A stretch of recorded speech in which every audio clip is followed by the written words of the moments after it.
네, 반갑습니다. 동명대학교 조창 클래식 음악 포럼 이제 8회차 오신 여러분들을 환영합니다. 잘 지내셨나요? 반갑습니다. 네. 네. 추분이 지나니까 정말 완연한 또 가을 바람의 느낌이 들지 않나 싶습니다. 오늘은 저번 회차에 이어서 베토벤의 상과 음악에 이어서 오늘 좀 더 깊게 베토벤 불멸의 9교향곡에 대해서 베토벤 교향곡에 대해서 조금 궁금하셨던 분들은 오늘 굉장히 좋은 시간이 되시리라 믿습니다. 우리 최은규 선생님 다시 한번 오늘 또 오신 새로운 분이 있을 수 있으니까 간단한 양력 소개해 드릴게요. 최은규 선생님은 바이올리니스트면서 음악 칼럼니스트로 활동하시고 그리고 서울대학원 이제 박사 과정을 수료하시면서 KBS 클래식 FM 실황 음악 및 실황 특집 중계 방송 진행자로 그리고 부천 필하모닉 오케스트라 제1 바이올린 부수석을 역임하시고요. 그리고 연합뉴스 클래식 음악 전문 객원 기자로 역임하셨습니다. 또 마치고 또 대구까지 올라가셔야 되는데 이렇게 또 멀리까지 와주셔서 너무나 감사드리고 오늘 베토벤 교향곡은 특별한가 그리고 베토벤 합창 교향곡을 좀 깊이 듣는 또 이런 시간이 될 거라고 믿습니다. 우리 최은규 선생님 큰 박수로 환영 부탁드립니다. 네. 네. 여러분 안녕하세요. 오늘 강의를 맡은 최은규입니다. 지난 2주 전에 뵌 분도 있고 또 처음 오신 분도 있는데 너무 반갑습니다. 지난 시간에는 이제 베토벤의 삶과 음악, 베토벤이 왜 특별한가 뭐 이런 개요적인 내용을 다뤄봤고요. 오늘은 베토벤이 이제 작곡가로서 여러 분야의 작품을 남겼죠. 뭐 피아노가 사실 베토벤한테 중요한 분야라서 이제 피아노 소나타가 한 32곡 정도 있고요. 또 현악 사중주를 비롯한 실내악도 있고 그리고 오페라로는 피델리오라는 그 오페라가 하나 있습니다. 그리고 뭐 여러 가곡들도 있고 굉장히 다양한 분야의 뭐 바이올린도 물론 바이올린을 위한 소나타도 있고 그런데 오늘은 그래도 베토벤이 숫자는 많지 않지만 이 9개의 교향곡으로 교향곡이라는 음악에 어떤 모델을 세웠습니다. 그리고 이 레파토리 조사를 그 전에 한 적이 있는데 지휘자 협회 의뢰로 우리나라에서 가장 많이 연주되는 작곡가의 교향곡이 뭔가 이렇게 조사를 했더니 베토벤하고 차이콥스키 교향곡 이렇게 꼽혔어요. 그래서 거의 뭐 베토벤이 조금 많을 때도 있고 차이콥스키가 더 많을 때도 있는데 차이콥스키 워낙 우리나라 사람들이 좀 좋아하는 작곡가여서 그런 것 같고 보통 교향곡 하면은 이제 베토벤이 많이 연주가 됩니다. 그래서 혹시 여러분들이 이제 연말이 이제 가까오겠네요. 이제 곧 10월이고 12월이면은 베토벤 교향곡 중에 마지막 합창이라는 부제가 붙은 교향곡 9번이 거의 이제 전국에서 많이 공연장에서 연주가 됩니다. 그래서 이제 그걸 대비하셔서 오늘 이제 강의를 들으시면 좋을 것 같아서 교향곡이라는 주제로 잡아봤습니다. 이 베토벤 얘기를 지난번에 초창기에 어떻게 공부를 했고 그다음에 이제 본에서 태어났지만 이제 비인으로 건너가서 거기서 활동을 하면서 처음에는 피아노 즉흥 연주 피아니스트로서 유명해졌지만 이 귓병이 생기게 되죠. 20대 후반부터 점점 들리지 않게 됩니다. 그러면 연주에 당연히 지장이 있겠죠. 연주라는 거는 자기 소리를 또 들으면서 해야 되기 때문에 안 들리면 굉장히 치명적이거든요. 그래서 이제 점차 피아노 연주자에서 작곡가로 경력을 계속 이렇게 전환시켜 가는 과정 거기까지 이제 얘기를 했는데 베토벤이 27살 정도부터 자각 증상이 생기고 점점 악화가 됐어요. 그래서 점점 들리지 않게 되면서 정말 죽을 생각까지 했었다고 합니다. 그래서 이제 32살 때, 그러니까 베토벤이 1770년생이거든요. 그래서 1802년에 유서에 가까운 정말 세상을 등지겠다라고 생각하고 쓴 유서에 가까운 편지를 동생들한테 쓰게 됩니다. 그래서 그거를 보통 하일리겐슈타트의 유서라고 얘기를 하는데 그 이유는 하일리겐슈타트라는 마을이 있어요. 비인에서 조금만 한 1시간 정도 기차를 타고 가면은 좀 비인은 아무래도 이제 번화하니까 작곡을 하기에는 좀 조용한 장소가 필요하고 그래서 베토벤이 그 비인 근교에 하일리겐슈타트라는 시골 마을이 있어요. 거기서 작곡을 많이 했습니다. 그래서 거기 가보면은 그 지도가 나오면서 이 베토벤이 어디 몇 년도에 어디 머물렀는지 하일리겐슈타트 안에서도 이제 머문 집들이 다 다릅니다. 그래서 뭐 1802년에 이제 하일리겐슈타트에 머문 집에서 유서를 썼기 때문에 이제 거기를 막 찾아가느라고 제가 막 기차를 타고 갔는데 처음에는 제가 잘못 갔어요. 1818년에 머무르던 집이더라고요. 그래서 막 지도를 찾아서 이제 갔는데 거기서 이제 32살의 베토벤이 거의 들리지 않는 그런 고통으로 음악가가 들리지 않는다는 게 이게 보통 일이 아니죠. 그래서 여기서 이제 동생들한테 편지를 쓰게 됩니다.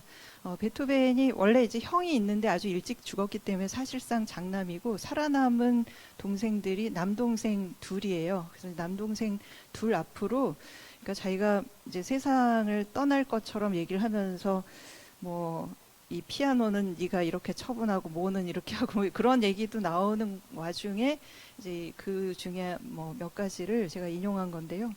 보통 이제 베토벤 하면은 이렇게 초상화도 그렇고 인상이 약간 좀 뭐랄까 이게 부드러운 사람 같지 않잖아요. 좀 근데 여기 그런 얘기를 하고 있습니다. 베토벤이 오 너희들은 내가 심술궂고 고집스럽고 사람을 싫어한다고 말하지만 그건 오해다.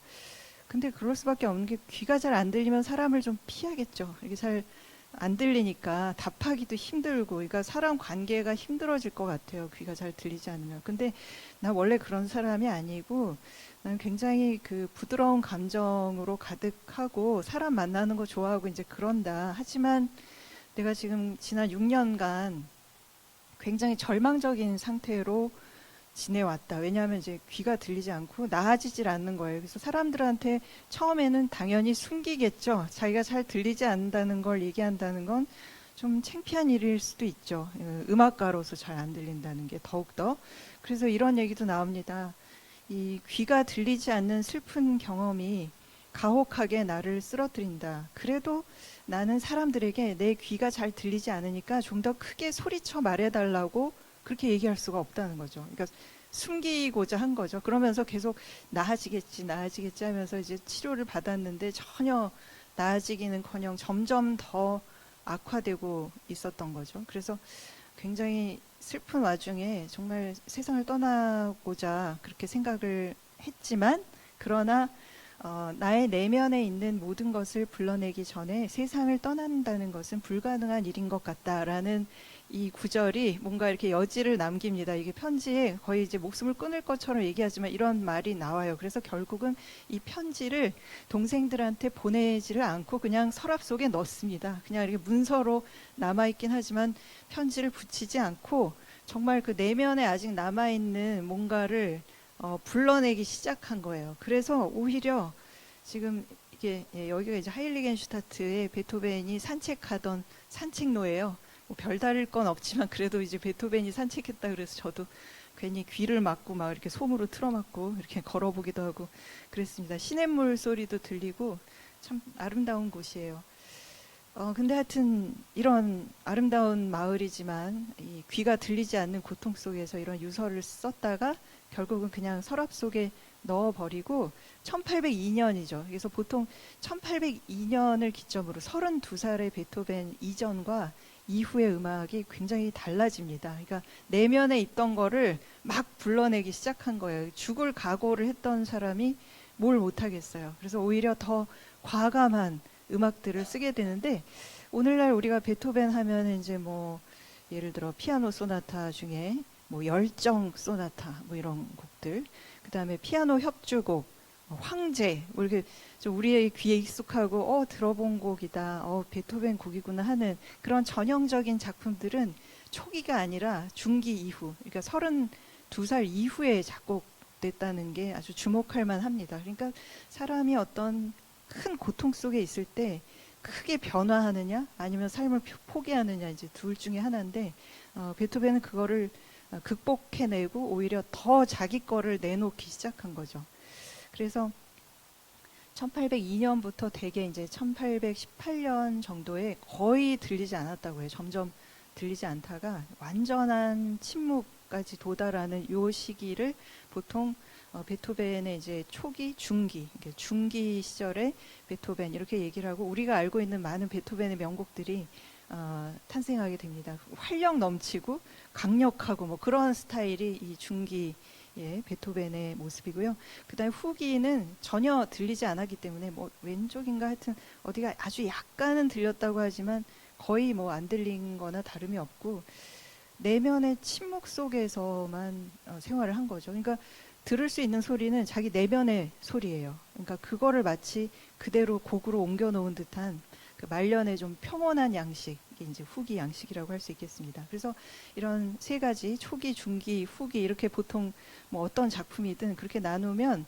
뭔가 스타일이 좀 비슷해요. 피아노 협주곡이나 뭐 피아노 소나타 이런 것도 중기에 쓴 피아노 소나타들은 굉장히 좀 활력이 있고 막 굉장히 생동감이 있고 이제 그런 반면에 뭐 후기는 좀 고요하고 명상적이고 이런 느낌이 있는데 교향곡도 역시 초기, 중기, 후기 이렇게 나눌 수가 있겠습니다.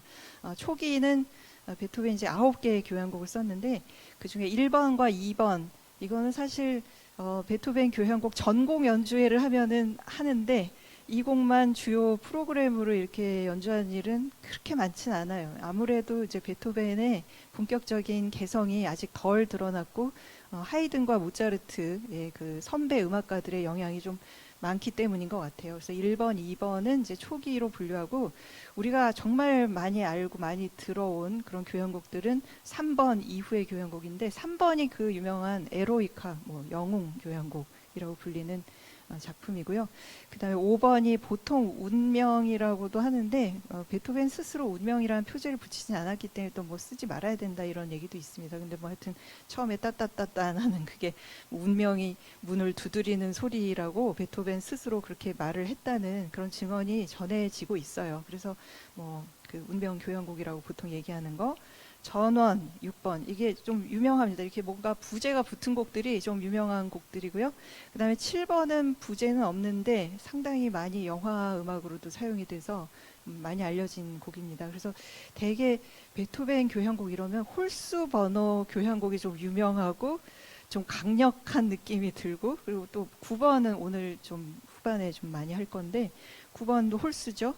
이거는 교향곡이 원래 기악곡이에요. 그러니까 악기로만 연주하는 곡이고 여러 악기, 굉장히 많은 여러 악기들의 집합체를 우리가 오케스트라라고 하는데 오케스트라로 연주하는 가장 좀 형식이 갖춰지고 뭔가 대규모 작품을 우리가 교향곡이라고 하는데 합창 교향곡 이거는 성악을 넣은 거예요. 그래서 이제 성악을 넣은 새로운 교향곡의 어떤 그 모범을 만든 작품이 후기에 합창 교향곡이라고 할 수 있겠습니다. 그래서 1번부터 쭉 살펴보겠는데 사실 베토벤이 교향곡 9곡 많아 보이진 않습니다. 왜냐하면 하이든은 베토벤의 선생님이죠. 하이든은 108곡이나 썼어요. 무지 많죠. 그러니까 104번이 마지막 곡인데 그 다음에 이제 좀 발견된 악보랑 이런 거 해서 108곡이다 이렇게 얘기를 합니다.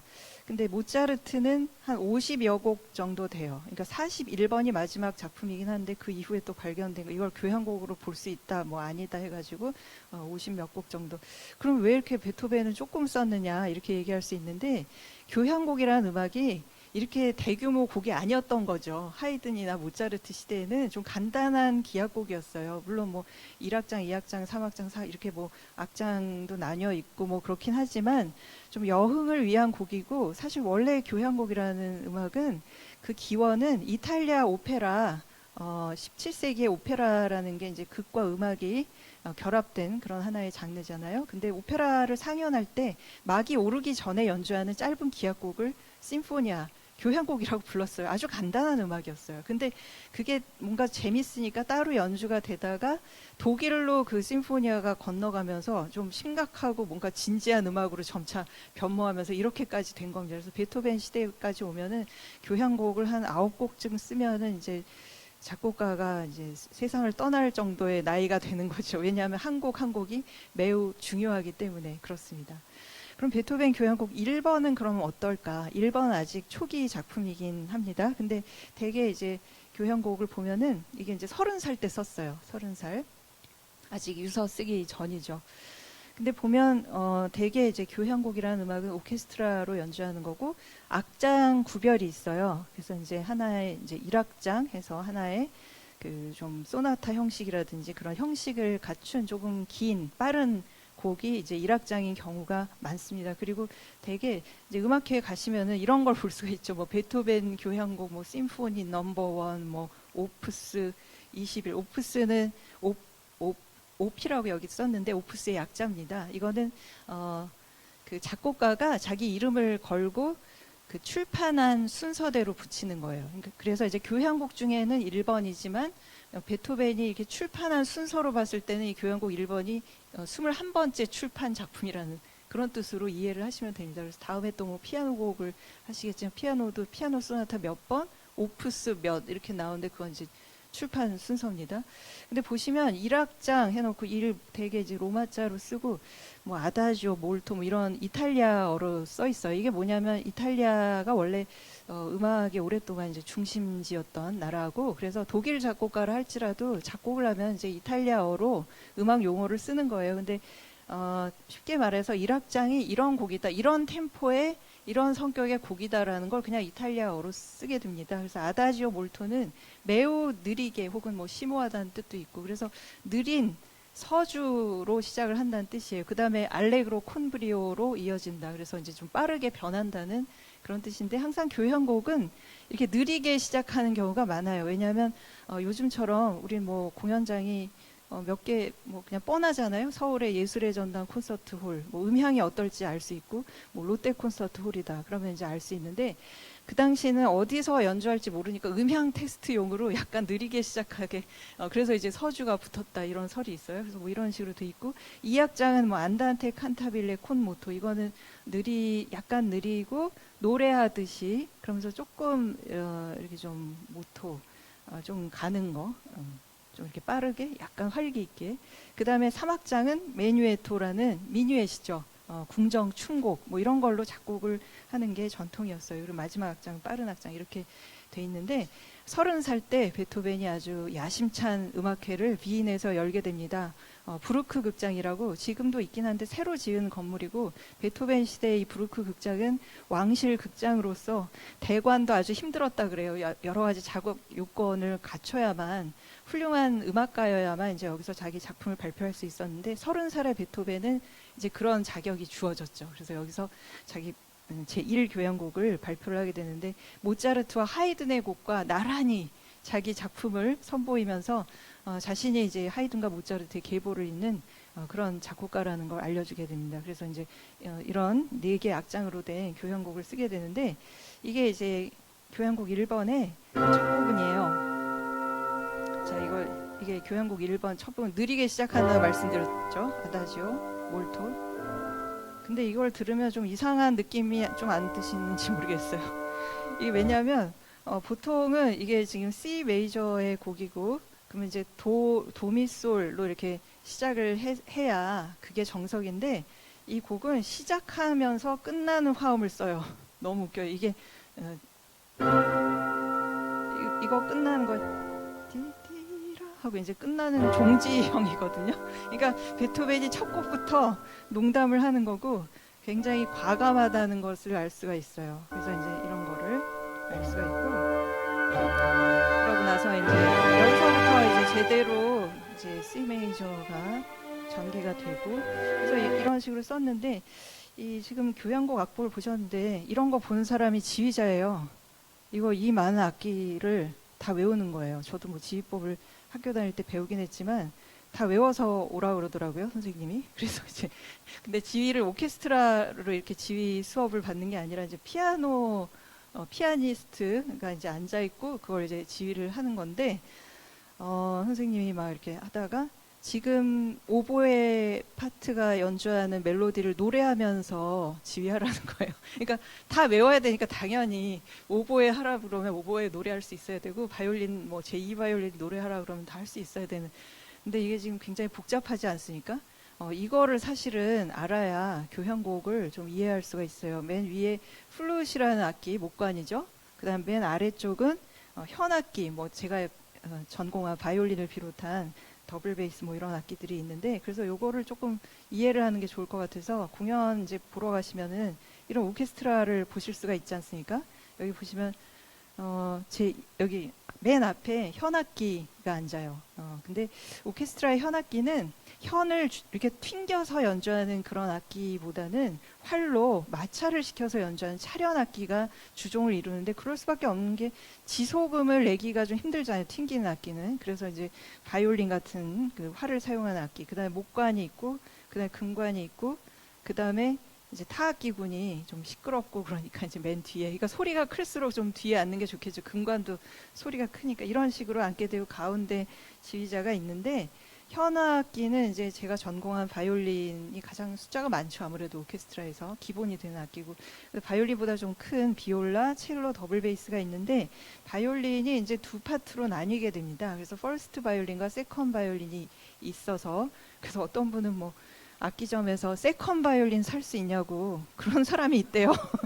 그런 농담이 있는데, 그런 건 아니고, 이제 같은 바이올린이지만 뭐 이렇게 소프라노, 엘토가 있듯이 이렇게 두 파트를 나뉘어서, 현은 이제 오케스트라에서 현은 5개의 소리라고 보면 돼요. 기본적으로. 왜냐하면 퍼스트, 세컨, 비올라, 첼로, 더블 베이스. 그리고 첼로와 더블 베이스는 같은 악보를 보고 연주해도 더블 베이스가 옥타브 아래이기 때문에 다른 소리이긴 해요. 그러니까 옥타브 아래 소리가 나는 거기 때문에.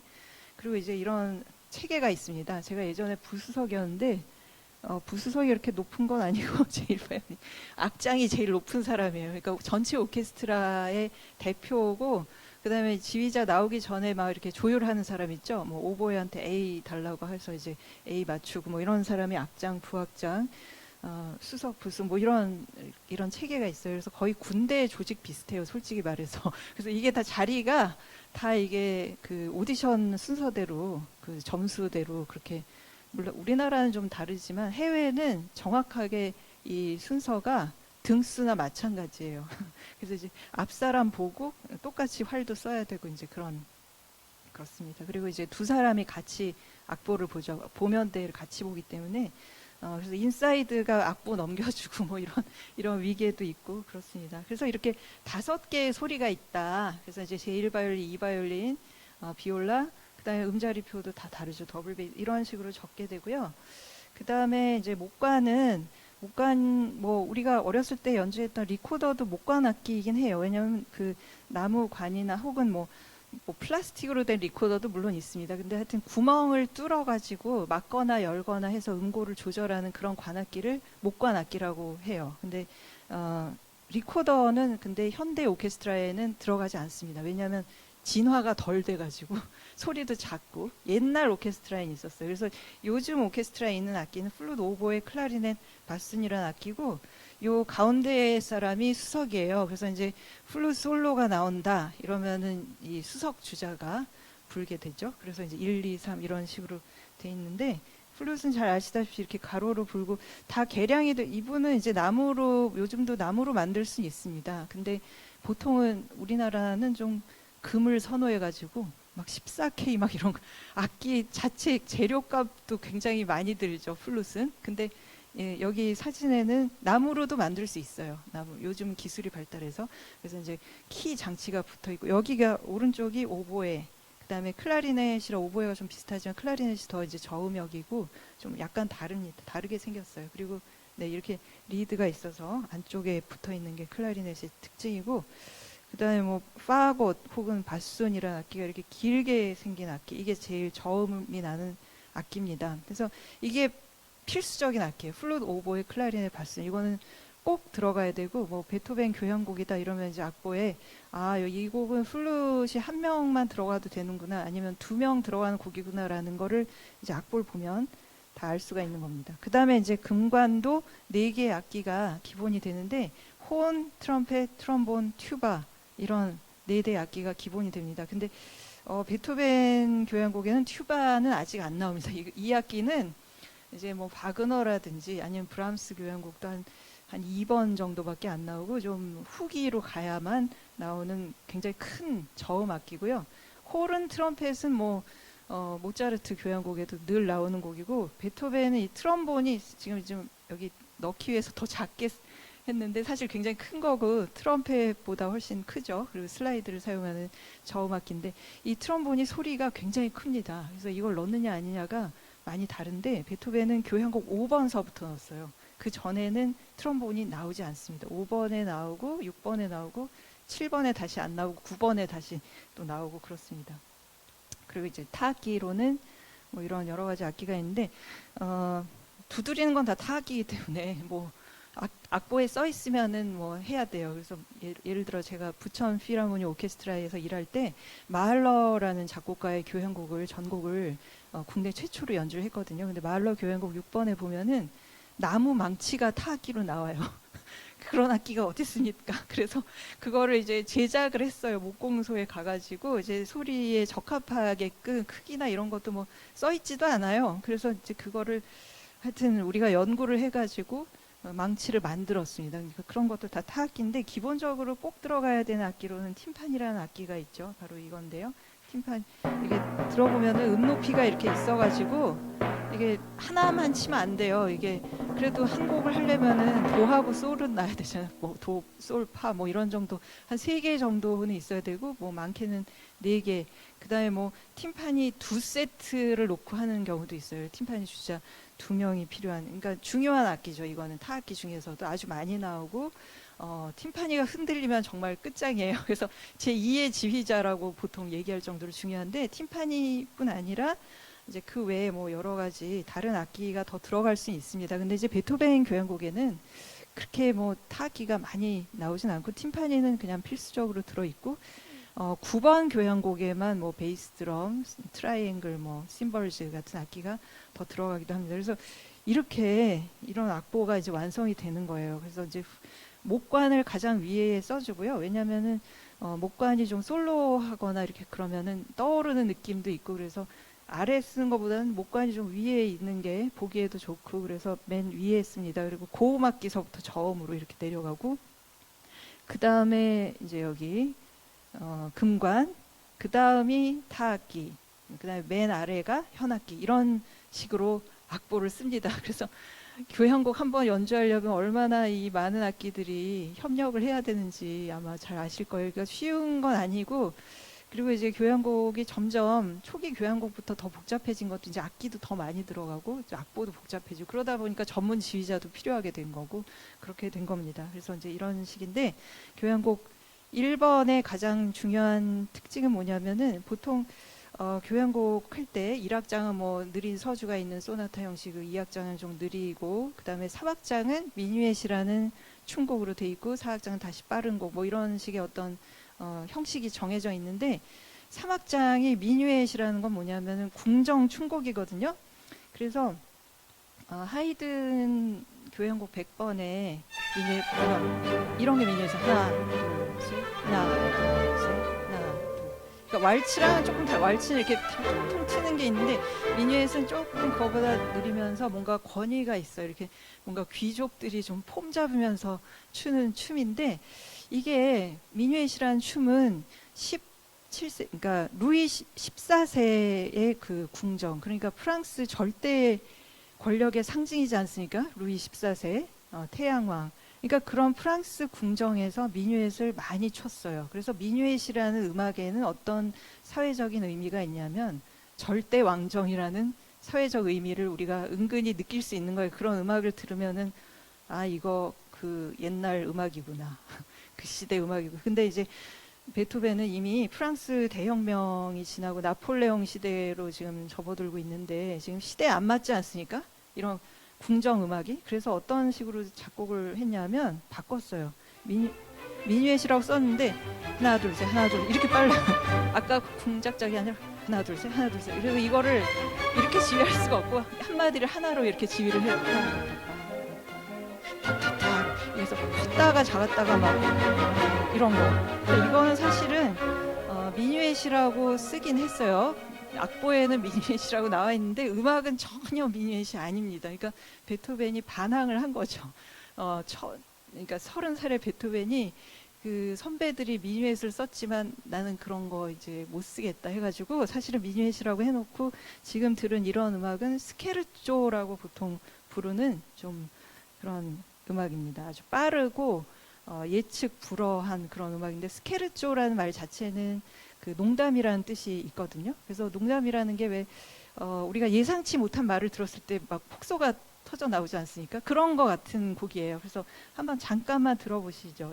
우리 악기도 공부를 했으니까 지금 파보 예르비라는 지휘자가 도이체 카머 필하모니 브레멘이라고 독일의 악단인데 아주 잘합니다. 그래서 교향곡 1번의 3악장 미뉴엣이지만 스케르초처럼 쓴 3악장을 잠깐 감상을 해보시겠습니다. 예, 메뉴에토라고 써있죠. 알레그로 몰토 에 비바체. 예, 인 원으로 지휘하죠. 파파파파. 아주 작게 시작했다가 작았다가 파파파랑. 네. 그리고 여기 지금 첼로가 이쪽에 있고.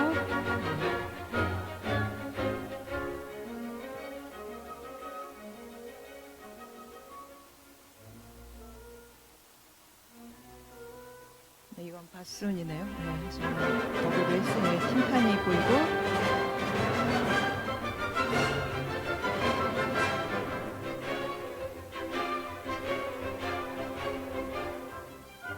네, 여기 봤어요. 여기 클라리넷이 좀 잘렸는데. 네, 여기 잘 보이네요. 여기 지금 트럼펫이 지금 개량이 안 된 옛날 트럼펫으로 쓰고 있네요. 그러니까 이거 오보이고. 네.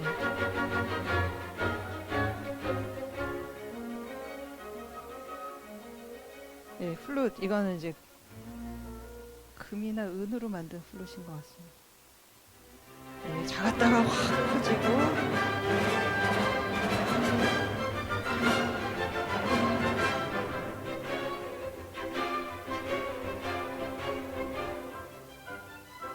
네, 그래서 옛날 폼 재고 추던 미뉴엣하고는 전혀 다른 음악으로 이제 새 시대를 열게 됩니다. 그러면서 이제 1번, 2번에 가서는 아예 스케르초라고 썼어요. 이 3악장을 스케르초라고 미뉴엣이라고 그냥 쓰고 음악을 그렇게 쓴 게 아니라 이제 스케르초를 쓰게 되고, 그다음에 교향곡 3번 에로이카부터 완전히 음악이 확 달라지게 되는데 이제 유서를 쓰고 난 다음이죠.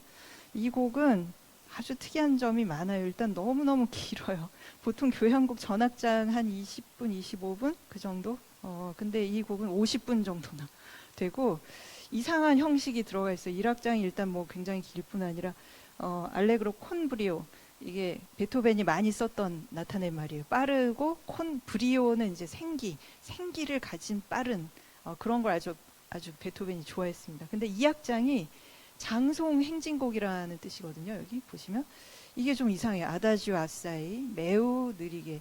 이건 뭐냐면 베토벤이 사실은 음악적으로 봤을 때 별로 유명하지 않았던 프랑스의 그 혁명 시대, 대혁명 시대의 음악가들이 있어요. 뭐 메윌이라든지 뭐 케루비니라는 작곡가는 뭐 저 이탈리아 사람이긴 한데 이제 대혁명 시대의 그런 스타일로 곡을 썼는데, 그 당시 이제 사람들이 많이 죽고 영웅의 죽음 뭐 이런 거, 그래서 이제 장송 행진곡 같은 거를 음악에 넣었어요. 이렇게 교향곡에. 그런 전통을 베토벤이 이어받게 됩니다. 그리고 음악 자체도 혁명적인 그런 곡이죠. 근데 원래 베토벤이 생각했던 그 영웅은 이게 이제 영웅 교향곡, 에로이카 교향곡 이렇게 얘기하지 않습니까? 근데 나폴레옹을 염두에 두고 이 곡을 썼다고 합니다. 나폴레옹이 그 혁명 정신을 어쨌든 이어받은 사람이죠. 근데 스스로 황제가 됐잖아요. 이제 공화주의자였던 베토벤이 이제 나폴레옹이 뭔가 공화정으로 잘 이끌 거라고 기대를 했는데 스스로 왕이 된 거예요. 황제가 된 거예요. 그러니까 너무나 이제 실망을 한 거죠. 그 사람도 결국은 자기가 권력을 독점하려고 하는구나 하고 이제 실망을 해가지고, 원래 교향곡을 여기 보시면 이게 지금 심하게 지운 흔적이, 근데 그게 뭐냐면은 원래 뭐라고 썼냐면 이제 보나파르트한테 바치겠다고 이렇게 썼는데 이제 이 보나파르트 이거를 이제 지운 거예요. 뭐 찢어버렸다는 얘기도 있고 뭐 지웠다는 얘기도 있는데 남아있는 거 보니까 이렇게 지운 흔적이 있어요. 그래서 이거를 그러니까 구체적인 어떤 뭐 보나파르트라든지 나폴레 이런 걸 쓰지 않고 그냥 심포니아 에로이카 이렇게 간단하게 바꾸게 됩니다. 그냥 애매하게 그냥 영웅 교향곡이다 이렇게 얘기를 하게 됩니다. 그러니까 베토벤은 자기 작품에 자기 사상, 뭐 정치적인 사상이나 그런 것도 잘 넣어서 작곡을 했습니다. 그래서 이제 이 곡을 너무 과감한 곡인데 섣불리 발표하기가 좀 힘들지 않겠어요? 이런 50분이나 되는 곡을 갑자기 발표하려면 힘들기 때문에 여기 후원자예요. 이분이 로브코비치 공작이 원래 보헤미아 쪽에 그 귀족인데 혹시 뭐 체코나 이런데 우리나라 프라하 되게 좋아하지 않습니까? 우리나라 사람들 프라하에 가면 진짜 여행 안내소에 뭐 한글도 써 있더라고요. 한국어 안내 방송도 있고 그럴 정도인데 그 혹시 프라하에 가면은 프라하 그 캐슬 프라하에 꼭 가시잖아요. 거기 뭐 비투스 성당도 있고 뭐 쭉 있는데 그 저 뒤쪽 뒷문 쪽에 로브코비치 공작 저택이 있어요. 거기 체코에 프라하에 거기 보면은 베토벤의 악보라든지 이런 게 다 있어요. 왜냐하면 로브코비치 공작이 베토벤을 굉장히 후원했기 때문에 교향곡 악보 뭐 그다음에 파트보 같은 교향곡 연주회를 하는데 비용 계산한 거 뭐 그런 메모까지 남아 있어가지고 제가 아주 재밌게 봤는데 거기도 저택이 있고 비인에도 저택이 있어요. 굉장한 귀족이에요. 음악을 좋아하고 바이올린도 연주할 줄 알았고 베토벤의 그런 어떤 혁신적인 음악을 굉장히 좋아했습니다. 그래서 여기 이게 비인에 있는 로브코비치 공작의 저택인데 지금은 박물관으로 운영이 되고 있고 여기에 에로이카 홀이라고 그러니까 넓은 연회장이었겠죠. 그 당시에는 로브코비치 공작 저택 안에 에로이카 홀이라는 게 있습니다. 이게 제가 사진 찍은 거고 이거는 그 당시 그림을 그린 건 뭐 똑같습니다.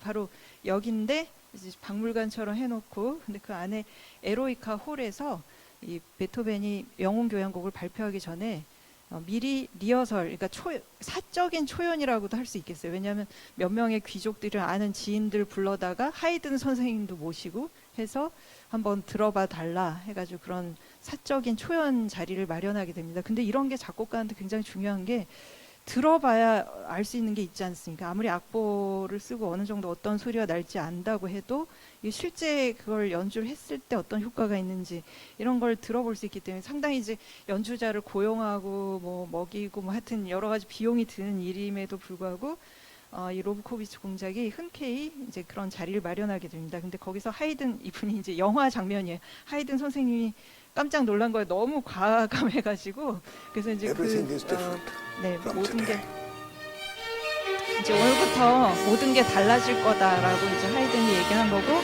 이게 이제 재현한 거예요. 그 당시에 로브코비치 공작 저택에서의 홀도 좀 다르게 생겼죠. 그러니까 베토벤 시대의 홀은의 모습이고요. 자, 지금 사악장을 연주를 하고 있습니다. 여기 뒤에 약간 목발 짚고 다리가 불편한 이분이 로브코비치 공작이에요. 공작이고. 근데 여기는 이제 베토벤이 자기 제자랑 연주를 끝내고 술집으로 온 장면을 이제 한 거예요. 여기서 나폴레옹 소식을 듣게 됩니다. 여기서 이제 제자가 어떤 사람한테 나폴레옹 프랑스의 소식을 듣는 장면이고 베토벤이 이제 악보를 잘 못 듣는 거죠. 네. I said, what will you have, sir?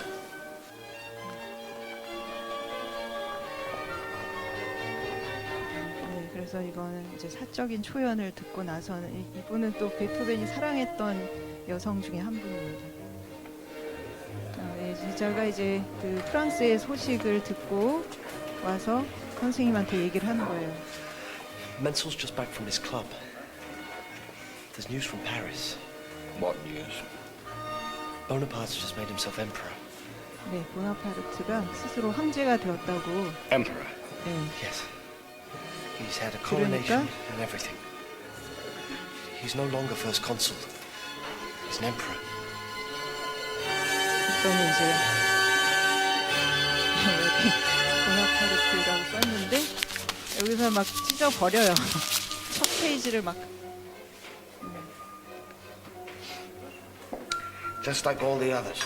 네, 그래서 그 사람도 다른 사람이나 다르지 않구나라고 Eat your 얘기를 fish, 해야 됩니다. please.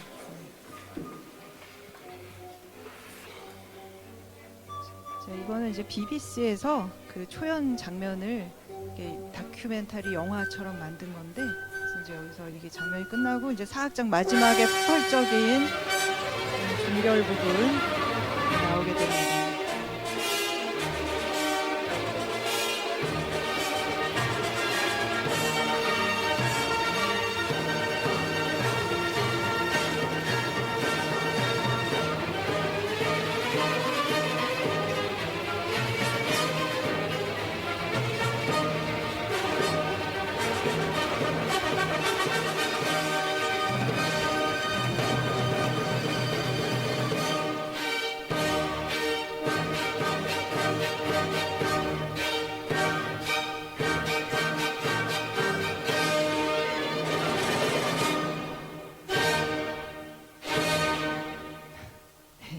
돼서 영웅 교향곡 무려 50분 정도 되는 곡이 이제 끝났는데 다들 놀라가지고 너무 힘들어서 지금 충격받은 그런 모습이에요. 근데 실제로 그 로보코비츠 에로이카 홀에서 이거를 이제 찍은 영상입니다. 워낙 이제 베토벤이 유명 작곡가고 연구도 많이 되고 그래서 이제 그런 자료들이 많아요. 이렇게 해서 이제 베토벤이 여러 귀족들의 후원도 받으면서 이제 비인을 중심으로 계속 활동을 하게 되는데 여기 지금 보고 계신 파스퀄라티 하우스라고 이제 비인에 이제 베토벤이 머무르던 집이 굉장히 많거든요. 다 가보는 건 거의 불가능하고 뭐 없어진 데도 있고 그런데 여기는 좀 유명합니다. 파스퀄라티 남작이 여기를 후원을 해가지고 이 집에서 머물 수 있게 됐는데 여기가 지금은 박물관으로 돼 있고요. 아주 좀 특이하게 베토벤이 좀 이렇게 집을 자주 바꿨다고 그래요. 이렇게 하숙집에 뭐 거기 뭐가 마음에 안 들어서 또 바꾸고 뭐 바꾸고 계속 그랬는데 여기는 굉장히 오랫동안 있었어요. 무려 막 여기 1804년부터 1815년 10년 넘게 있는 거는 이게 거의 있을 수 없는 일인데 굉장히 오래 있었을 뿐 아니라 여기서 쓴 곡들을 여기 이렇게 적어놨더라고요. 교향곡 4번, 5번, 7번, 그다음에 피델리오 이건 오페라, 그다음에 레오노레 서곡 3번, 그다음에 피아노 협주곡도 있고요, 바이올린 협주곡도 여기서 썼고 하여튼 뭐 유명한 곡들은 다 여기서 나왔는데 여기가 무슨 그래서 제가 비인에 또 음악 박물관이 있는데 그 중에 베토벤 코너가 있어요. 거기 가서 보니까 이 파스퀄라티 하우스의 풍수에 대해서 누가 그 풍수학자 중국 사람이 그렇게 써놓은 게 있더라고요. 그래서 너무 재밌어가지고 아니 박물관에 이런 풍수 얘기까지 나오나. 근데 뭐 베토벤의 사주와 이 땅이 잘 맞는데요. 거기 해설에 따라. 그래서 이렇게 많은 작품을 쓰니까 베토벤이 그렇게 집을 옮기는 게 아주 유명했는데 이렇게 오래 살았다는 게 좀 연구감이어가지고 와 풍수가 좋다, 뭐 사주랑 잘 맞아서 그렇다, 뭐 이런 연구 결과도 있습니다. 하여튼 그래서 여기서 여러 가지 곡들을 쓰고 뭐 그래서 이제 우리가 아까 영웅 교향곡을 봤는데 5번이 이제 보통 운명 교향곡이라고 해서 유명한 교향곡이잖아요. 근데 다 이렇게 뭔가 의미가 있어요. 5번은 피날레 교향곡이라고 그래서 교향곡 사악장이 사실은 그 모차르트나 하이든이나 이런 거 들어보면 그냥 사악장이 재밌고 빠르고 그냥 박수 많이 사람 즐겁게 하는 뭐 그렇게 심각하지 않은 악장이었는데 베토벤이 뭔가 피날레, 그러니까 피날레가 마지막 악장이라는 뜻이잖아요. 1악장에서 따따따따 이렇게 운명이 문을 두드리는 소리로 뭔가 이렇게 질문을 던졌잖아요. 이 운명을 어떻게, 이 가혹한 운명을 어떻게 할 것인가. 거기에 대한 답이 마지막 악장에 나온다는 거죠. 그래서 교향곡이 순수 음악이긴 하지만 뭔가 플롯을 도입하게 돼요. 이 베토벤. 그래서 이게 들어보면은 이게 그냥 추상적인 아무 뭐 이렇게 가사가 있는 곡이 아님에도 불구하고 뭔가 느껴진단 말이죠. 뭔가 고통을 극복하고 뭔가 승리가 오는 것 같은 그런 느낌을 확실하게 받을 수 있어서 이제 피날레 교향곡이라고 하고 전원 교향곡 같은 경우는 구체적으로 막 새 소리를 어떤 악기로 표현하고 이런 게 악보에 다 나와요. 그래서 플룻으로 뭐 나이팅게일의 소리를 내라 뭐 이런 것까지 아주 구체적으로 나오고 뭐 2악장은 뭐 시내가의 전경 뭐 1악장이 뭐 전원에 도착했을 때의 즐거운 기분 이런 걸 악보에다가 구체적으로 쓰게 됩니다. 이런 건 표제라고 합니다. 프로그램, 표제 교향곡. 그 다음에 7번 같은 경우는 아무런 표제는 없지만 이렇게 교향곡이라는 걸 약간 춤곡 스타일로 쓴 그런 작품이에요. 그래서 딴따단딴따단 하는 이렇게 굉장히 막 지그라는 옛날 바로크 시대의 그런 춤곡 비슷한 리듬도 나오고 막 사람을 막 휘몰아치게 하는 그래서 이 7번이 은근히 좋아하는 분들이 많아요. 그 다음에 이제 마지막 성악을 넣은 교향곡의 모범으로 9번 교향곡을 쓰게 되는데 뭐 잠깐 이 플롯을 한번 볼까요? 이게 이제 보통 이제 운명 교향곡이라고 하는 근데 이게 참 재밌어요. 빠빠빠빠 우리는 그냥 빠빠빠빠 이렇게 하는데 첫 음이 쉼표예요. 그래서 팝팝팝 이게 쉬었다가 팍 터트리는 느낌이 분명히 있거든요. 그래서 이제 팝팝팝 하고 그다음에 두 번의 노크 소리예요. 두 번의 노크 소리고 두 번째는 조금 기다렸다가 빠빠빠빠빠 하면서 이제 계속 이 운명이 문을 두드리는 소리가 막 사방에서 막 여러 악기로 소리가 나게 됩니다. 그래서 빠빠빠빰 이렇게 됐는데 3악장에 가면은 이게 이렇게 돼요. 야빠빠빰, 야빠빠. 저 리듬은 달라졌어요. 이빠빠빠빰이 아니라 야빠빠 이렇게 하나 둘 삼박자 계열로. 그래서 이제 다시 3악장에 보면은 이런 빠빠빠빰 이게 다시 들립니다. 그래서 리듬 정확하게 리듬은 조금 다르지만 그래도 우리가 연상을 하게 되죠. 짧은 음 3개와 긴 음 하나. 근데 이게 따따따따따따 하면서 점점 서서히 이게 3, 4악장이 이어지거든요. 거기서 갑자기 막 해가 뜨면서 광명이 찾아오면서 4악장은 이렇게 돼요. 그리고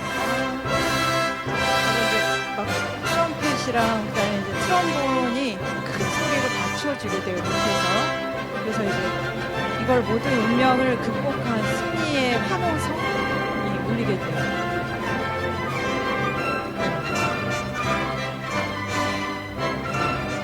확실히 뭔가 느껴지지 않습니까? 처음에 이야파파파 했다가 이렇게 승리와 광명.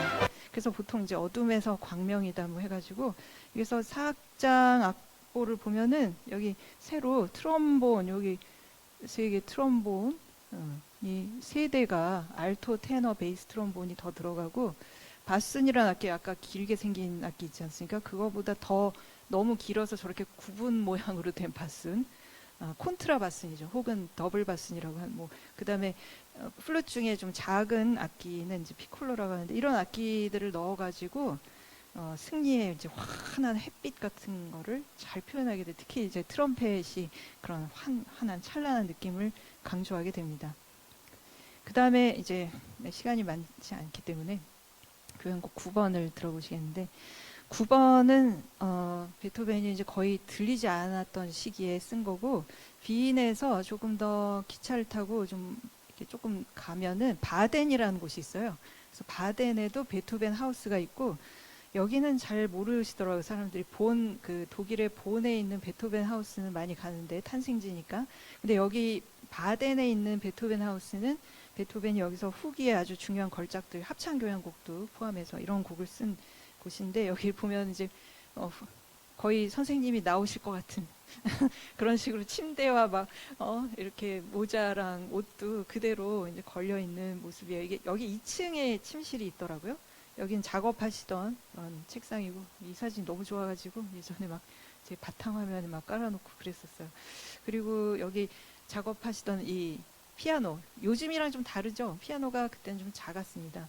그리고 여기는 사람을 초대하면은 이렇게 연회를 베풀던 연회장 같은 곳인데 여기 보면 그 사람들마다 이렇게 자리를 해놨더라고요. 누구 앉았던 자리 뭐 이렇게 해서 해놓고 그 사람을 상징하는 물건을 이렇게 접시에 놓거나 했는데 여기 권총이 있는 여긴 뭐냐면은 베토벤의 조카예요. 베토벤이 평생 결혼을 안 했거든요.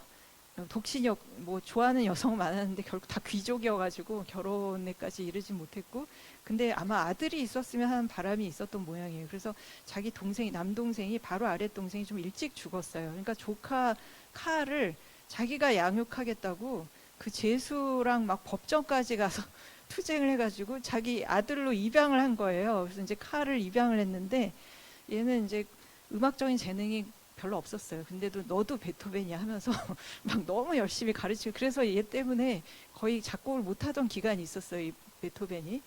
근데 막 음악을 자꾸 하라 그러니까 뭐 그리고 게다가 잘 안 들리고 큰아버지한테서 자라다가 결국은 너무 스트레스를 받아가지고 권총 자살을 시도합니다. 그래서 이제 여기 이런 권총이 있는 거예요. 조카 칼이. 그래가지고 그 다음부터는 뭐 베토벤이 굉장히 좀 시리에 빠지고 그래서 이런 글까지 그러니까 그 당시 썼던 현악 사중주가 이런 게 있습니다. 이게 이제 무스 에사인 그래야만 하는가 뭐 이렇게 악보에 써놨어. 그래야만 하는가. 이 철학적인 어떤 질문 같은데 됐더니 이제 그래야만 한다. 이거는 이제 명랑하게 뭐 이런 식의 좀 그런 작품도 쓰고 그러면서 많은 병들을 앓게 됩니다. 그래서 여기 보면 바덴하우스에 이렇게 부위별로 해가지고 몇 년도에 무슨 병, 몇 년도에 무슨 병, 뭐 그래가지고 뭐 1800년 치질, 그 다음에 1809년 만성 복통, 당뇨병도 있고 그래서 눈도 잘 안 보였다 그래요. 말년에는 거의 보이지 않았지만 그래서 이제 마지막에 세상을 떠났을 때 데드 마스크인데 세상을 떠나기 전에 라틴어로 이렇게 말을 했다고 합니다. 친구들이여 박수를 쳐라. 희극은 끝났다. 희극? 인생을 희극이라고 할 수 있을까? 이렇게 살고도 뭐 이렇게 말씀하시고 돌아가셨다. 뭐 이런 기록이 남아 있는데, 그래서 그 당시 굉장히 뭐 조카 때문에 골치도 아프고 여러 가지로 힘든 상황에서 발표한 마지막 교향곡, 합창 교향곡의 일부를 한번 들어보시겠는데요. 이 곡은 1824년 5월 7일에 케른트너 토르 극장에서 초연됐습니다. 여기가 그 당시, 지금은 없어요. 이게 없고 어디가 자리냐면은 비인에 혹시 가시면 비인 국립 오페라 극장이 아주 또 최고의 극장이죠. 근데 오페라 극장 맞은편에 자허 호텔이라고 아주 비싼 호텔이 있습니다. 그 자허 호텔, 그리고 거기 자허 또르테라는 아주 단 디저트를 먹을 수 있는 그런 카페도 있고, 근데 거의 그 부근이라고 해요. 그쪽에 이제 케른트너 토어 극장이 있었는데 지금은 없고요. 근데 여기서 초연이 됐는데, 이 곡은 바로 이 쉴러, 프리드리히 쉴러의 시를 바탕으로 하고 있어요. 안디 프로이데, 그러니까 환희의, 뭐 환희의 부침, 뭐 이렇게 얘기할 수 있는데, 아름다운 신의 빛 환희여 프로이데거든요, 환희가. 근데 이제 여기 핵심 구절은 모든 가혹한 관습이 우리를 이제 갈라놓고 있지만 당신의 아늑한 날개, 당신은 아마 신을 뜻하는 것 같고요. 하여튼 모든 인간은 한 형제가 될 것이다라는 그런 메시지입니다. 그래서 이제 이게 베토벤의 자필악보고, 이게 바덴하우스에 있는 이게 영상이에요. 영상을 제가 다시 찍은 거, 이렇게 악보가 자필악보로 넘어가면서 음악이 나오더라고요. 나인의 자우버 빈덴 비, 이렇게 해서 당신의 마법이 우리를 다시 이렇게 묶을 거다. 모든 형제가 모든 사람이 한 형제가 될 것이다라는 그런 내용인데, 이런 쉴러의 시는 이미 베토벤이 어린 시절부터 알고 있었고 15살 때 이미 뭔가 여기다가 곡을 붙이려고 시도를 했어요. 그래서 이거를 시초로 보면 굉장히 평생 동안 걸쳐서 완성한 곡이라고도 할 수 있겠습니다. 그래서 여러 가지 과정을 거쳐서 합창 교향곡을 쓰게 되는데, 이제 54세 때 쓰게 되죠. 그리고 편성이 가장 커요. 이제 베토벤 교향곡 중에 일단 합창이 혼성 4부 합창에다가 솔리스트가 들어가죠. 독창, 소프라노, 알토, 테너, 베이스가 들어가고, 오케스트라 편성도 플룻 외에 뭐 피콜로라는 좀 작은 악기도 더 들어가고, 뭐 콘트라바스, 그다음에 팀파니 외에 또 타악기가 이렇게 많이 들어가는 교향곡이 또 유일해요. 대개는 다 팀파니 하나인데 이렇게 다 심벌스, 베이스, 드럼 이런 약간 터키 행진곡풍의 그런 부분이 들어가기 때문에 이런 타악기들이 더 들어가게 됩니다. 근데 이제 전체 악장은 4개 악장으로 구성이 돼 있어요. 근데 상당히 좀 길죠. 보통 교향곡보다 훨씬 길고, 대개는 우리가 아까 들었던 다라라라라라라 뭐 우리 알고 있는 환희의 송가 테마만 알지만, 4악장만 잘 아시지만 사실 이 곡은 1, 2, 3악장을 들어야 4악장을 이해할 수 있는 곡이기도 해요. 왜냐하면 베토벤이 굉장히 치밀하게 이 곡을 구성하고 있기 때문입니다. 그래서 이제 1악장이 빠른 악장이긴 한데 약간 장엄한 느낌이라서 너무 빠른 악장은 아니고, 이게 조금 바뀌었어요. 2악장이 원래 느린 악장이어야 되는데 여기 바뀌어서 2악장이 빠른 스케르초 악장이 됐어요. 근데 그건 이유가 있어요. 왜냐하면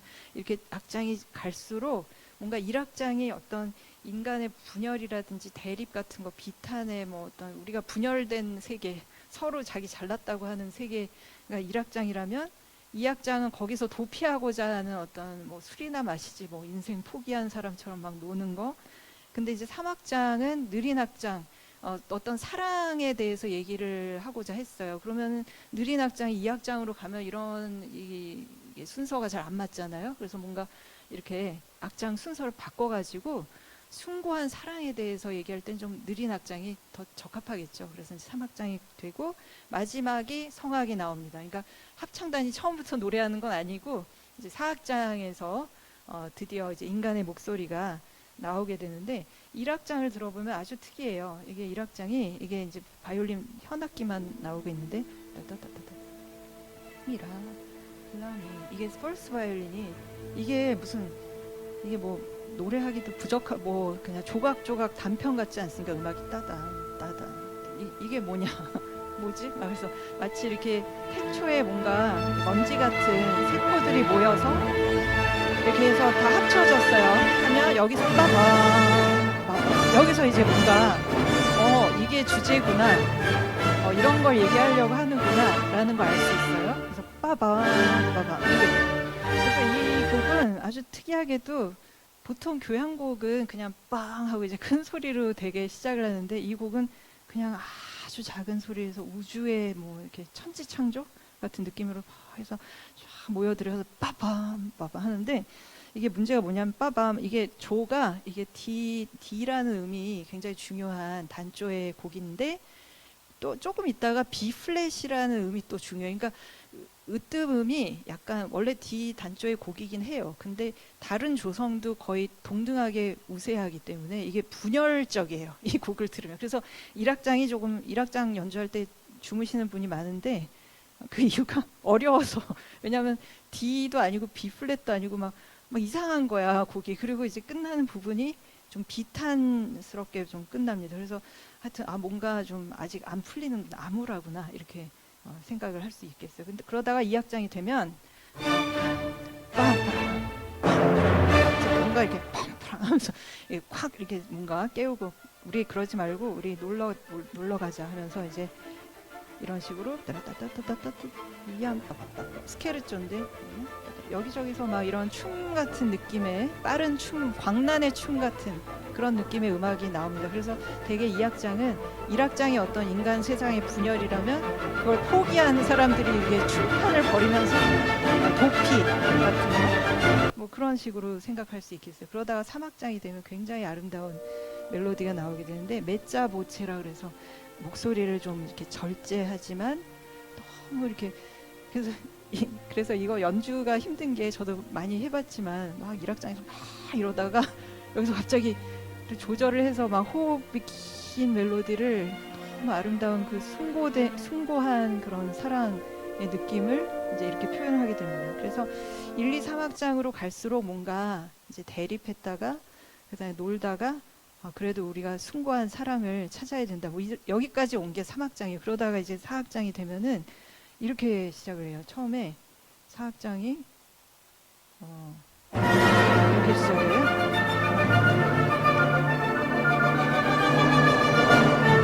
네, 듣기가 좋으세요? 별로죠? 그러니까 시끄럽죠? 일부러 그렇게 쓴 거예요. 빠빠빠빠빠. 그리고 막 여기 보면 호언이나 이런 데 이야빠빠빠빠 이렇게 쉼표가 있기 때문에 약간 어긋난 느낌도 들어요. 그래서 일부러 그래서 이걸 이제 공포의 팡파레라고 하고 막 이런 시끄러운 소리를 내면은 첼로와 더블 베이스가 이렇게 연주를 하는데 마치 이렇게 노래하는 것 같아. 막 여러분 이러지 말아요 하면서 이런 거 하지 마라 하면서 뭔가 저항하는 느낌이 있지 않습니까? 그래서 이게 기악곡이지만 마치 오페라에서 레시타티브라 그래서 성악가들이 이렇게 노래하듯이 말하듯이 노래하는 것 같은 그런 느낌이 듭니다. 그러면 다시 또 오케스트라가 여전히 정신을 못 차렸어.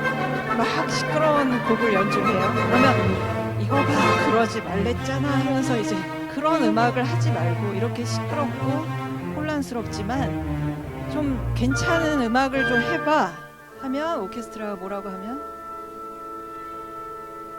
따단 따단 이거 뭐예요? 1악장이죠? 따란 아까 들으셔도 1악장이에요. 그래서 아니야 그거 아니야 그런 음악 하지 마 하면서 또 계속 비판을 하는 거예요. 1악장의 음악에 대해서 아니야 그런 식으로 살면 안 되고 우리가 다른 음악을 좀 다른 걸 해보자 그랬더니 뭘 하겠어요? 2악장을 하겠죠. 그럼 2악장이 나오나 보죠. 2악장 나오죠? 아까 이안빠밤 빰빰 이건 이제 목관으로 하고 그랬더니 또 마음에 안 들어. 아니야 막 이러면서 그거 하지 마 이런 거 말고 좀 우리가 더 서로 이해하고 사랑하고 그럴 수 없을까? 하면 이제 3악장이 나옵니다. 네, 3악장이 아까는 현으로 이렇게 연주를 했지만 지금 목관이 연주를 했더니 이제 숭고한 사랑에 대해서 얘기를 했어요. 그랬더니 반응을 보면 그래 좋은 것 같다.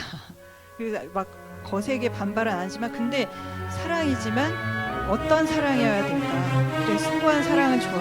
근데 어떤 사랑이어야 할까? 그랬더니 드디어 이제 오케스트라가 단다라라라라 이거 뭐죠? 그거 그래, 바로 그거야. 여기서 이제 긍정하는 것 같이 답을 하고 있어요.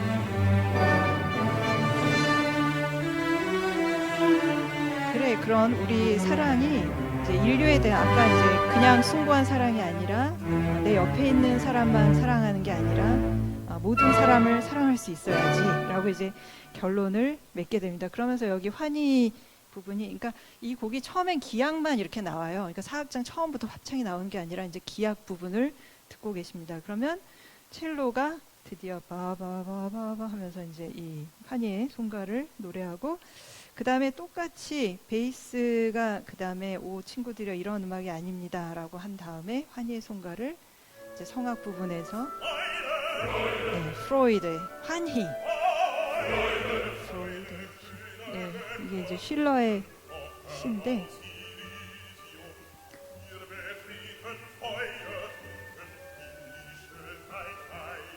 여기가 중요하죠. 그대의 신비가 결합시킬 거야.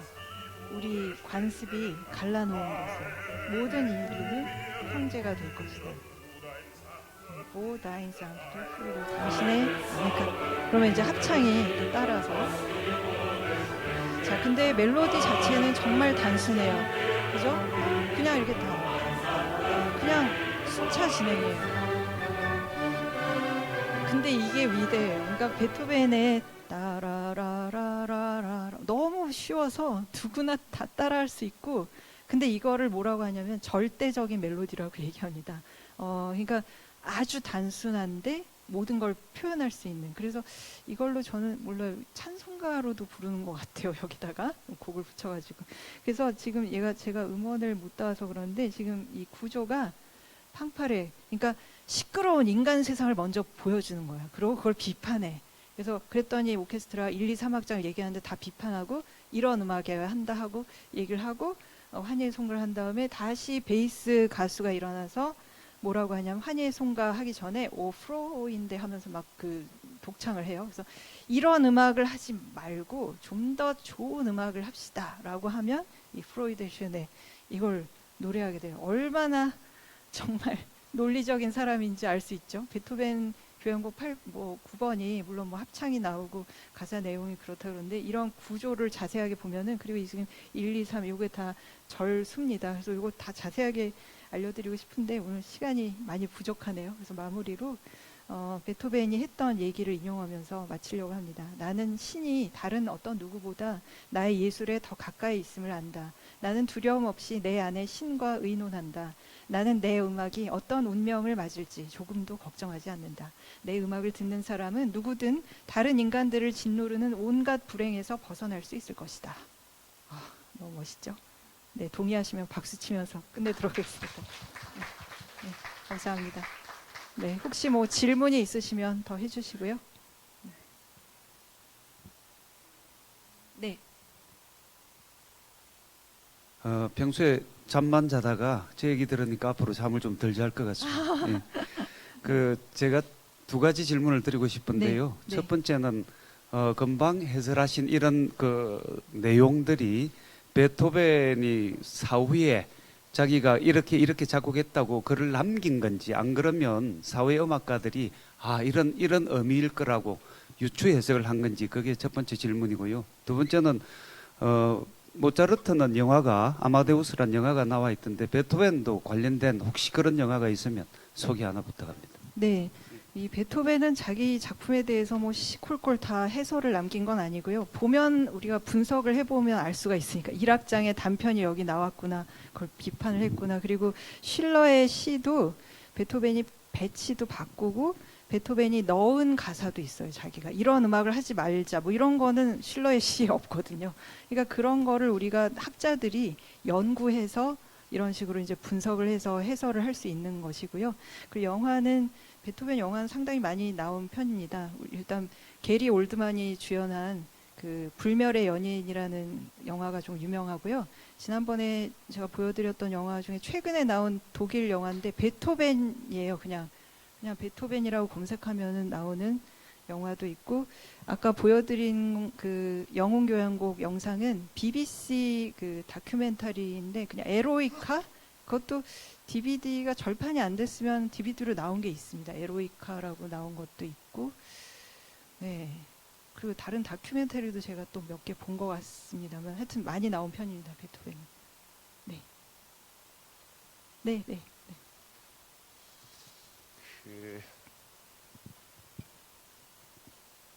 저는 바이올리니스트 현악 전공하시는 분을 혹시 만날 수 있다면 참 좋은 기회다 해서 질문 한번 해보고 싶었는데 마침 70년대생 베토벤 동기생을 네. 두 차례나 만나서 예, 반갑습니다. 예. 네. 제가 총장님이 계셨으면 오늘 이 질문을 못 했을 텐데 제가 한 1년 전쯤에 총장님하고 뭐 사석에서 이런 이야기 하다가 음악 이야기가 나와서 이런 얘기를 했더니 총장님이 저한테 한 말씀 하셨습니다. 당신은 음악적 재능이 없는 사람입니다 해서 제가 상처를 조금 받았습니다. 네, 왜? 총장님은 음악적 재능이 있으신 분이라서 오늘 안 오셨는데 저는 이제 시골에서 태어나서 전혀 음악적인 분위기에서 자란 건 아니고요. 그냥 주변에 시골에서 해봐야 뭐 다 그런데 제 나이 또래에 잡히는 악기가 워낙 좋아서 그냥 늘 하다가 군악대에서 이제 두들겨 맞으면서 클라네스를 잠시 했었습니다. 아, 그래서 그러세요? 네. 제가 이제 그 연주회 같은 데 한 번씩 가면 제일 부럽고 제 핸디캡이 하나 있습니다. 그 시작하면 이제 악장에 나와서 이제 튜닝을 하죠. 네네네. 그리고 이제 바이올린 해악기 파트들은 제가 자세히 보면 우리가 이제 해악기 줄이 4줄이 있지 않습니까? 네네. 그래서 뭐 C든 G든 음을 예. 딱 주면 이제 맞추는데 우리 이제 관악기 저처럼 이제 소양이 그렇게 높지 않은 사람은 관악기는 이제 배를 조정을 해서 어쨌든 한 음만 맞추면 되는데 해악 파트는 이제 각자 줄마다 다 넉 줄을 다 이렇게 맞춰야 될 거 아닙니까? 그러면 이제 제가 자세히 보면 우리가 기타 튜닝을 하면 왜 C에다 그 다음 줄에 같은 음을 맞춰서 이렇게 비교해서 아, 예. 높은 하는 맞아요. 예. 이분들은 그냥 쫙 이래서 넉 줄을 착 맞춘단 말이죠. 딱 이렇게 조정하면서. 그래서 제가 늘 그 좀 부족한 부분이 그 부분이었어요. 그래서 뭐 청음이라고 합디다만 아. 이게 이제 음을 네. 정확히 튜닝하면서 악기를 연주할 수 있는 그런 능력을 따로 노력을 해야 하나 그냥 막 음악만 열심히 하면 자동으로 키워지는 거예요. 저는 그게 잘 안 됩니다. 아직까지. 그래서 이게 특히 바이올린 해악기 파트는 또 이제 이게 운지판이 없지 않습니까? 손가락으로 감각으로 그렇죠. 이렇게 다 맞춰야 만드는 되는데 거죠. 들으면서 하는 거죠.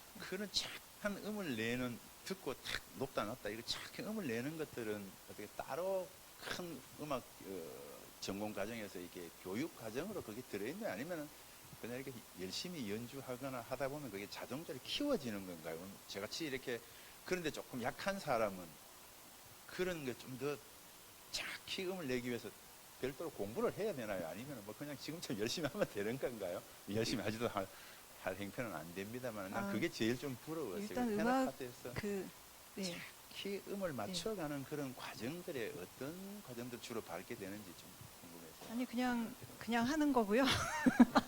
그 음감은 어린 시절에 키우지 않으면 좀 힘든 걸로 알고 있어요. 왜냐하면 어린 시절 귀가 12살 이후는 완전히 퇴화되기 때문에 좀 절대 음감이나 혹은 상대 음감이나 그런 음감을 키우는 거는 이제 어린 시절에 소리를 많이 들어보고 악기도 많이 다뤄보고 그러면 근데 이제 물론 음대나 어디 가면은 시창 청음 이런 과정이 있긴 해요. 근데 안 되는 사람은 계속 안 되더라고요. 청음 같은 것도 그게 좀 안타깝긴 해요. 근데 바이올린 줄 맞추는 건 뭐 꼭 절대 음감 아니더라도 일단 A 음을 맞춰서 그게 5도 완전 5도로 조율이 돼 있거든요. 그래서 그걸 소리를 들으면 5도가 쫙 맞았을 때 나는 그런 소리가 있어요. 그런 거는 물론 뭐 처음에 바이올린 배울 때 줄 맞추는 거 선생님이 알려주시니까 이런 소리 듣고 이제 맞추는 거고 그 다음에 이렇게 하다 보면은 어떤 음감 같은 게 또 생기는 것도 있긴 하죠. 현악기는 하다 보면. 근데 피아노하고는 조율 체계가 사실은 좀 달라요. 피아노는 평균율이라는 체계로 해서 약간 다를 수 있는데 바이올린은 이런 게 있어요. 약간 반음을 더 좁게 함으로써 느껴지는 약간 미세한 틀린 음은 아닌데 더 슬픔을 표현한다든지 이럴 때 그런 걸 할 수 있어서 굉장히 좋아요. 그래서 바이올린 하는 사람이 너무 예민하니까 귀가 너무 좋은 것도 좋은 건 아닙니다. 너무 예민해서 가까이 하시지는 않는 게 좋을 것 같아요. 아주 예민합니다. 네. 강의 잘 들었습니다. 네, 네. 그 질문 하나만 궁금한 게 있어서 하나 네, 말씀드리겠습니다. 아까 보면 악보를 제가 딱 보니까 오케스트라 교향공연 이런 데는 피아노가 그 곡이 없는데 피아노가 사실 없죠. 피아노를 빼고 한 것이 교향 오케스트라입니까? 오케스트라에 기본적으로 꼭 들어가야 할 악기가 아니에요. 피아노는. 그럼 피아노는 물론 그걸 편성한 사람도 있죠. 뭐 쇼스타코비치 교향곡 5번 이런 거는 피아노가 오케스트라의 하나의 악기로 들어갈 수도 있는데 필수적으로 단원을 뽑아야 될 정도로 그렇게 많이 나오지 않습니다. 아까 오케스트라에 있는 아. 피아노가 있는 예, 있더라고요. 그거는 그럼 그거는, 피아노는 그러면 예, 그냥 폼으로 그냥 있는 예, 건지. 그냥 그 그림에 그려 넣긴 했는데 예. 물론 뭐 피아니스트까지 있으면 좋죠. 근데 뭐 그 정도까지 뽑지는 못해요. 대개. 아니, 알겠습니다. 예. 예. 감사합니다. 예, 다 됐나요? 네. 네, 우리 다시 한번 우리 최윤기 선생님한테 큰 박수 한번 부탁드립니다. 네. 오늘을 계기로 우리 교향곡 연주회를 가셔서 그 교향곡을 들으실 때 조금 더 편하게, 조금 더 가까이 여러분들이 좀 감상을 하시면서 또 오늘 이렇게 설명하신 것처럼 여러분들만의 또 곡 해석이 네, 이렇게 생겨지질 않겠나라는 생각을 해봅니다. 다음 회차는요, 여러분들이 또 너무나 또 좋아하시는 피아니스트 임현정 씨가 또 여러분들을 만나기 위해서 준비되어 있으니 꼭 기억하시고 다음 회차 때 뵙도록 하겠습니다. 오늘 하루도 행복한 하루 보내십시오. 감사합니다.